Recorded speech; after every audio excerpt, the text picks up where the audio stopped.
System में अगर इस ब्लॉक को इसके पोजीशन से स्लाइटली डिस्प्लेस करके इस ब्लॉक को इस पोजीशन से स्लाइटली डिस्प्लेस करके छोड़ दिया जाए तो आपको बताना होता है कि ये एसएचएम जब करेगा तो इस एसएचएम का टाइम पीरियड क्या होगा। ये ओसिलेट करेगा इसको अगर स्लाइटली डिस्प्लेस करके छोड़ दिया जाए तो। और इसी तरह के और भी प्रॉब्लम जिसमें स्प्रिंग और ब्लॉक कनेक्टेड होते हैं, तो टाइम पीरियड कैसे निकालते हैं ये जानने के लिए हम लोग को दो बातों का ख्याल रखना है। पॉइंट नंबर 1 कि किसी भी स्प्रिंग ब्लॉक सिस्टम में इस ब्लॉक का टाइम पीरियड निकालने के लिए ब्लॉक को नेचुरल लेंथ से स्लाइटली डिस्प्लेस करेंगे। एक्स डिस्प्लेस किया जाएगा, यहाँ नेचुरल लेंथ से एक्स की तरफ इसको डिस्प्लेस करेंगे हम, राइट। तो इसमें देखिए ये एन एल मतलब मैंने लिखा है नेचुरल लेंथ। इससे एक्स डिस्टेंस मैं स्प्रिंग को यहाँ ले गया हूँ, एक्स डिस्टेंस खींच के मैं ले गया। तो यहाँ जब स्प्रिंग आ जाएगा तो इसमें इलोंगेशन आएगा और ये रीस्टोरिंग फोर्स के एक्स लगाएगा ऐसे इसको वापस लाने के लिए। तो रीस्टोरिंग फोर्स का वैल्यू ये है के एक्स, और एक्स राइट में डिस्प्लेस किया और ये फोर्स लेफ्ट में लग रहा है, जिधर डिस्प्लेसमेंट किया उसका अपोजिट, इसलिए माइनस लिया हुआ है। क्योंकि अगर ये डिस्प्लेसमेंट राइटवर्ड हुआ है तो फोर्स लगना चाहिए लेफ्टवर्ड डायरेक्शन में, ठीक है। ये निगेटिव साइन समझ गए। अब इस ब्लॉक पे चूंकि इधर फोर्स लग रहा है तो F equal to m a में ए जितना एक्सेलरेशन आएगा उतना ही एक्सेलरेट करेगा, F equal to m a. और F को मैं माइनस के एक्स लिख दिया, F इक्वल टू माइनस के एक्स, और ये F को क्या लिखा मैंने, एम ए। फोर्स बराबर मास इंटू एक्सेलरेशन, जहाँ फोर्स है माइनस के इंटू एक्स। तो इससे मुझे पता चला कि ए का वैल्यू, एक्सेलरेशन का वैल्यू आया minus k by m into x. फिर दूसरा, जब एस एच एम का जनरल इक्वेशन लिया गया ए साइन ओमेगा टी, उसको एक बार डिफ्रेंशिएट करने से ये आया, एक बार और किए तो ये डिफ्रेंशिएट करने पे आता है।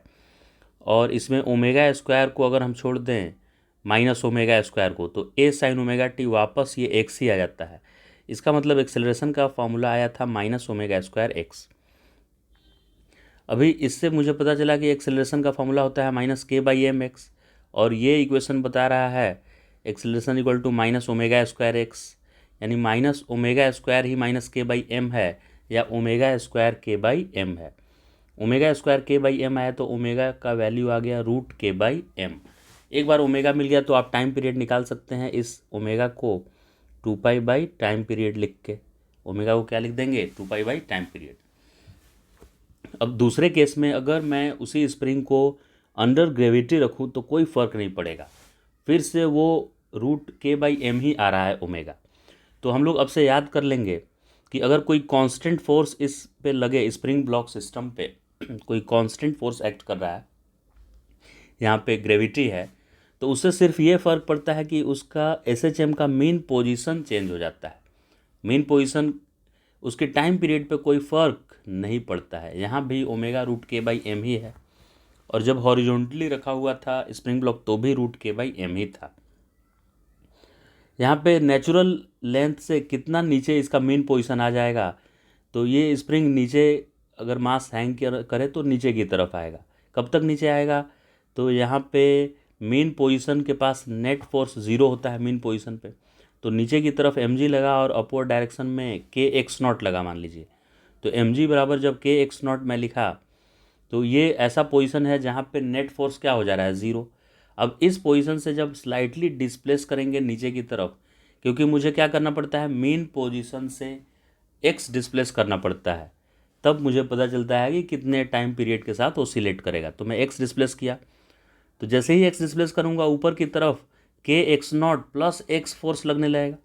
देखिए पहले से तो स्प्रिंग में इलोंगेशन के एक्स था, एक्स नॉट था ही, अब और एक्स ज़्यादा मैंने कर दिया, तो अब ये स्प्रिंग लगाएगा के x plus x not upward direction में, और mg फोर्स तो नीचे लग ही रहा था, तो नेट फोर्स लगा के x plus x not minus mg, और नेट फोर्स बराबर होता है मास इंटू एक्सेलरेशन। नेट फोर्स बराबर क्या होता है, मास इंटू एक्सेलरेशन, राइट।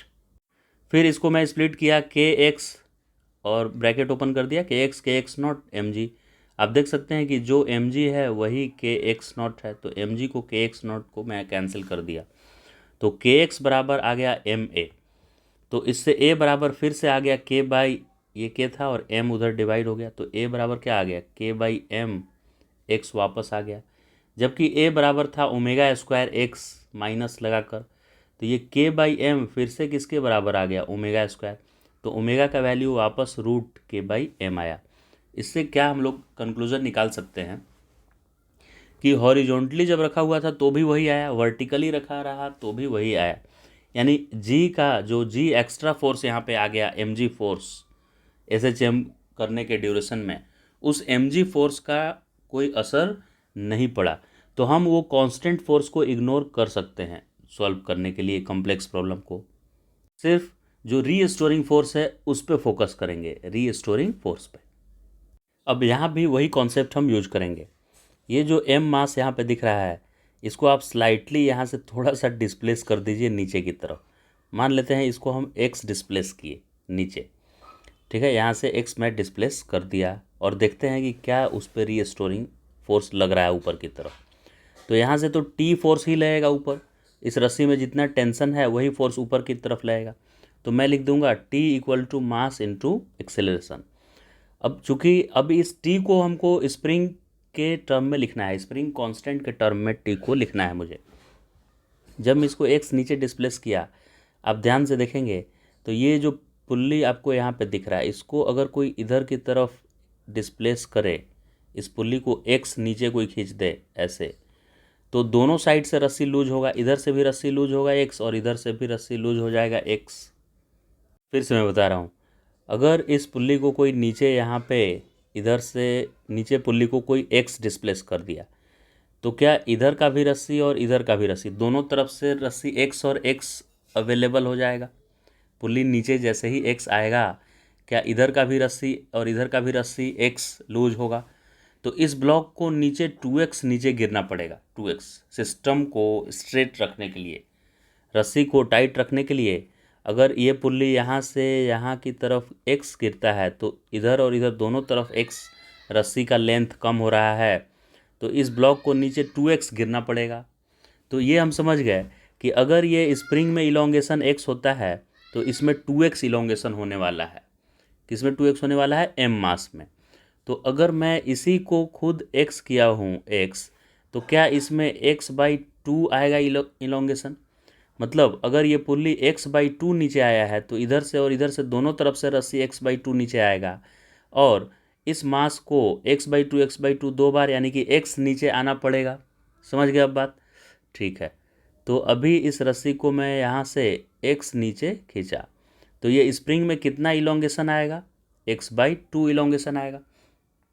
तो स्प्रिंग फोर्स कितना लगता है, kx। तो वो स्प्रिंग बोलेगा कि मैं तो स्प्रिंग फोर्स लगा दूंगा, ऊपर की तरफ स्प्रिंग फोर्स में लगा दूंगा k, और मुझ में इलोंगेशन x/2 आया तो x/2 में लगा दूंगा। अब ये t का वैल्यू क्या होगा, अगर इधर की तरफ फोर्स जितना भी होता है F मान लीजिए फोर्स है, तो इधर और इधर कितना होना चाहिए, ऊपर और नीचे का फोर्स बराबर होना चाहिए, क्योंकि ये पुल्ली क्या है, मासलेस है। तो ये भी F/2 होना चाहिए और ये भी क्या होना चाहिए, F/2। तब F/2 मिलकर और F बनाएगा, राइट। क्योंकि ये पुल्ली मासलेस है इसलिए total downward force equal to total upward force होना चाहिए पुल्ली के ऊपर। क्योंकि इस पुल्ली के ऊपर जब इक्वेशन लिखा जाएगा नेट फोर्स बराबर मास इंटू एक्सेलरेशन, तो इस पुल्ली का मास ही जब ज़ीरो है, एम ही जब इसका ज़ीरो है, तो नेट फोर्स भी क्या आ जाना चाहिए, ज़ीरो। तो टोटल डाउनवर्ड टोटल अपवर्ड। तो इस तरह से मुझे पता चल गया कि ये जो टी आ रहा है वो F/2 आ रहा है। और खुद F का वैल्यू क्या है, देखिए टी क्या आ गया मेरा, F/2, और खुद F जो है ना वो ये यहाँ से सब्सटीट्यूट कीजिए आप, तो F का वैल्यू है kx/2, ये F का वैल्यू kx/2 हो गया, और ये 2 तो है ही, डिवाइड/2। तो टेंशन कितना आ गया k के टर्म में, kx/4, राइट।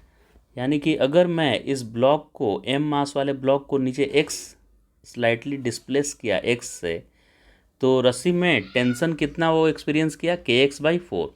अब इस kx/4 को यहाँ पे रख दीजिए, क्योंकि ग्रेविटी का तो ऐसे भी असर नहीं पड़ने वाला है, ग्रेविटी से सिर्फ मीन पोजीशन उसका चेंज होने वाला है, टाइम पीरियड पे कोई फ़र्क नहीं पड़ना है। तो अब t को मैं लिख दिया यहाँ पे kx/4, और राइट साइड में ये चीज़ लिख दिया मैं, मास इनटू एक्सेलरेशन। क्लियर। अब इससे एक्सेलरेशन का वैल्यू क्या आया, इधर मास डिवाइड कर दीजिए लाकर, k divided by 4m into x, K divided by 4m into x आया। जबकि एक्सेलरेशन का फॉर्मूला हम लोग पढ़े थे कि ओमेगा स्क्वायर एक्स होता है, तो क्या ओमेगा स्क्वायर की जगह पर k/4m आ गया, तो ओमेगा का वैल्यू क्या आ जाएगा, √k/4m। और ओमेगा को आप लिख सकते हैं 2 पाई divided by time period, right. तो ये हो गया √k/4m। इसका रेसिप्रोकल कर दीजिए अगर टाइम पीरियड निकालना है तो लेफ्ट साइड में t/2 मैं किया, तो राइट साइड में हो जाएगा 4m/k। तो इस तरह से t इक्वल टू आ जाएगा 2 ये उधर मल्टीप्लाई हो गया √4m/k। ये इसका आंसर हो गया, इतना टाइम पीरियड होगा। ये जो ब्लॉक SHM करेगा, ये ब्लॉक, इसका टाइम पीरियड होगा 2 π√4m/k। नेक्स्ट एग्जाम्पल है यहाँ पे ये, इसमें आप देख सकते हैं कि अगर इस पुल्ली को, कलर ले लेता हूँ मैं दूसरा, इस पुल्ली को अगर यहाँ आप ला कर देखिए यहाँ, तो इधर से भी एक्स रस्सी लूज हो रहा है और इधर से भी एक्स रस्सी लूज हो रहा है। मतलब अगर आप इस पुल्ली को यहाँ से एक्स ऊपर ले जाते हैं तो दोनों तरफ से रस्सी एक्स और एक्स लूज हो रहा है। अब ये रस्सी का लेंथ फिक्स है, इसीलिए दोनों तरफ से एक्स में जो कमी आना है वो स्प्रिंग में ही कमी आएगा, क्योंकि ये रस्सी का लेंथ कम ज़्यादा हो नहीं सकता है, लेकिन स्प्रिंग कम ज़्यादा हो सकता है। तो स्प्रिंग को ही 2x मूव करना पड़ेगा, 2x चेंज लाना पड़ेगा स्प्रिंग को ही। तो वैसे ही ऊपर जाते समय आपने जैसे देखा कि ये पुल्ली को मैं मूव किया x, तो ये स्प्रिंग 2x चेंज हुआ। तो नीचे जाते समय भी, अगर नीचे जाते समय भी वैसा ही करना है काम, कि अगर इस ब्लॉक को मुझे SHM कराना है तो इस ब्लॉक को नीचे मैं x अगर खींचूंगा, इस ब्लॉक को x, तो यानी पुल्ली को मैं x खींचा, तो पुल्ली को जब मैं x खींचूंगा तो दोनों तरफ से इधर से भी x लूज होगा और रस्सी का लेंथ चेंज हो नहीं सकता है, इसीलिए स्प्रिंग का ही लेंथ 2x चेंज होना पड़ेगा। तो जब मैं x डिस्प्लेस किया, स्लाइटली डिस्प्लेस कितना किया, x नीचे की तरफ, तो यहाँ पे रस्सी में टेंशन t आया, तो मैं इक्वेशन लिखूँगा t बराबर मास इनटू एक्सेलरेशन, राइट। अब इस t का वैल्यू k के टर्म में मुझे एक्सप्रेस करना है, तो जब मैं इसको x डिस्प्लेस किया तो स्प्रिंग में 2x इलोंगेशन आ गया, तो स्प्रिंग फोर्स कितना लग जाएगा, स्प्रिंग फोर्स लग जाएगा F बराबर k इंटू 2x, इतना स्प्रिंग रीस्टोरिंग फोर्स लगाने लगेगा ऊपर की तरफ। अब मुझे t निकालना है, आप देख सकते हैं कि इस पर नेट फोर्स 0 करना है, तो इधर अगर F है और इधर भी F है तो इस जगह पे 2F लगना चाहिए फोर्स। कहाँ पे फिर से सर बताइए, देखिए अगर यहाँ पे F फोर्स है और यहाँ पे भी क्या है, F फोर्स है, ये एक ही रस्सी घूम के ऐसे गया है, तो यहाँ पे क्या 2F फोर्स होना चाहिए अगर ऊपर F और F है तो, क्योंकि पुल्ली पे नेट फोर्स तो 0 करना है मुझे, राइट।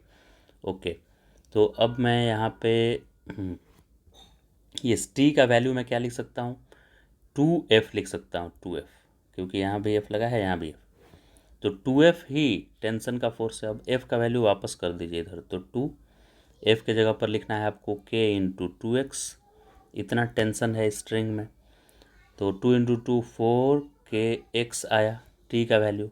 अभी इस t का वैल्यू यहाँ वापस इसको रख दीजिए, तो t के जगह पर मैं रखा 4kx बराबर मास इंटू एक्सेलरेशन, और यहाँ से एक्सेलरेशन का वैल्यू आया तो a इक्वल टू आ गया 4k/m, ये m उधर डिवाइड कर दिया मैं इंटू x। और एक्सेलरेशन आपको पता ही है कि मैग्नीट्यूड ऑफ एक्सेलरेशन होता है ओमेगा स्क्वायर एक्स, तो ओमेगा स्क्वायर को आप 4k/m लिख दीजिए, तो ओमेगा का वैल्यू क्या आएगा, √4k/m।